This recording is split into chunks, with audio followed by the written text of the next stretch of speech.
I found this essay today. It was posted in the Discord about what it was like in Paris just before the Revolutionary War. And this is not the Mississippi bubble, which I thought it was at first.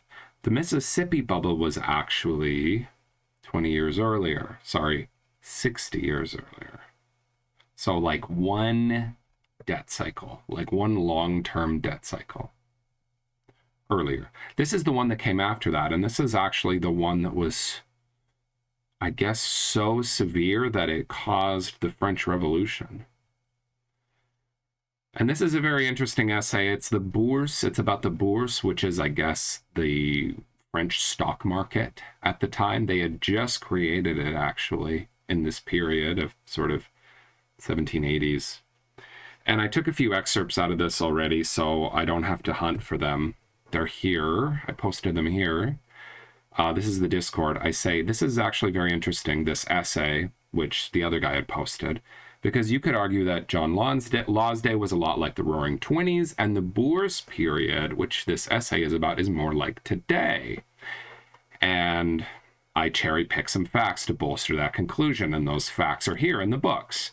So this is one of the excerpts. It says, one of the remarkable features of late 18th century capitalism was the speculative frenzy of the Paris Bourse in the 1780s. After a long period of only moderate activity, the Bourse became lively and dangerous during the reign of Louis XIV. So Louis XIV is remembered by historians as being a very weak king. So that can maybe give you an idea of what you think their similarities are like today. Continuing on, trading in government loans and joint stock shares took on the frenetic character of a boom. So these are bonds and stocks and bonds. So you had a stock and bond boom. Prices fluctuated with a violence unknown since the time of law. So that would have been 60 years earlier, approximately. Groups of speculators fought to manipulate values by coordinating their operations and propagandizing the market. Do I need to tell you how this is similar to today? Like 20th century traders, I would say 21st century traders as well, they bought on margin, sold short, and floated insurance and utilities companies that functioned as investment trusts. Rival coalitions struggled for control and solicited decrees that released them from unprofitable contracts. So this is going on today as well. Release them from unprofitable contracts like insurance contracts that lose AIG a lot of money, or these mortgage bundles which became deadly, and the Federal Reserve was lobbied to buy up, or deflected prices in some advantageous way. So you're talking about stock manipulation and margin and all the sorts of stuff that we've seen today.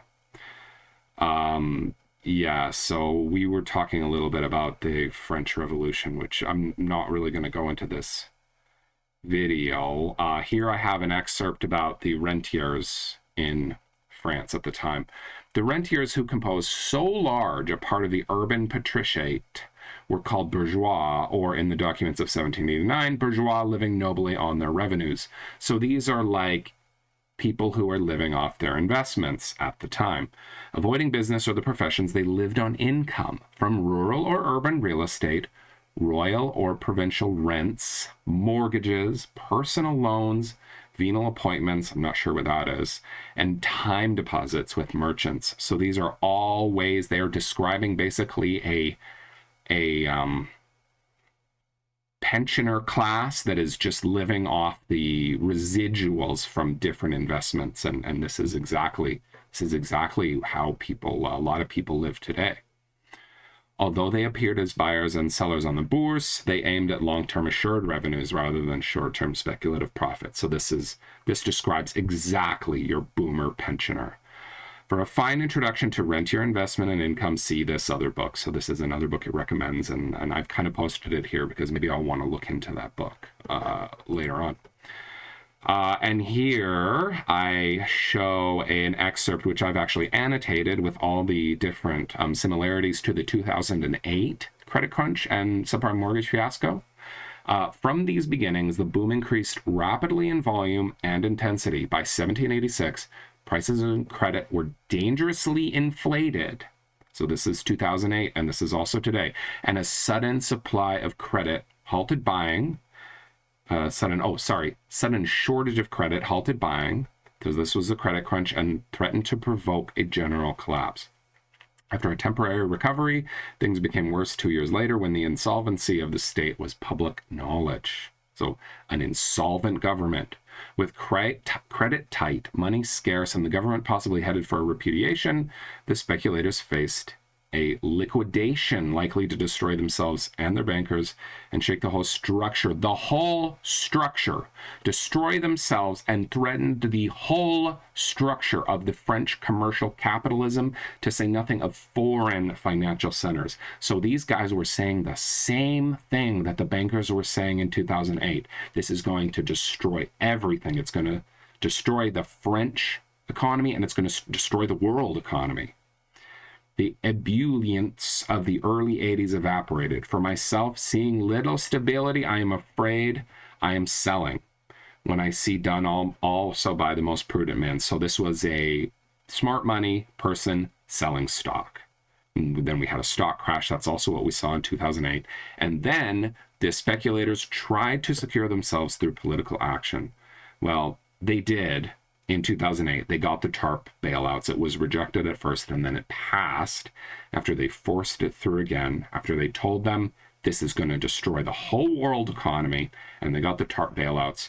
It looks like back then in France, they didn't get the bailouts. They just tried, and it was basically the French Revolution within a few short years of this time. So it's a little bit different, like the order and sort of the periods of time between things was a little bit different back in those times, but it's eerie seeing all the similarities that you do see in this research essay from this period just before the French Revolution. So I will put a link to this essay if you want to read it yourself. I think it's only 28 pages long. I've been picking through it myself.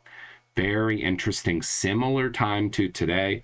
You see a lot of the same things going on in the markets. And if you look on the economic history of France on Wikipedia, you will not find this period mentioned. But there is this essay about it, and there's other books that are cited in here for some very, very little known economic history here in the the economic history just before the French Revolution.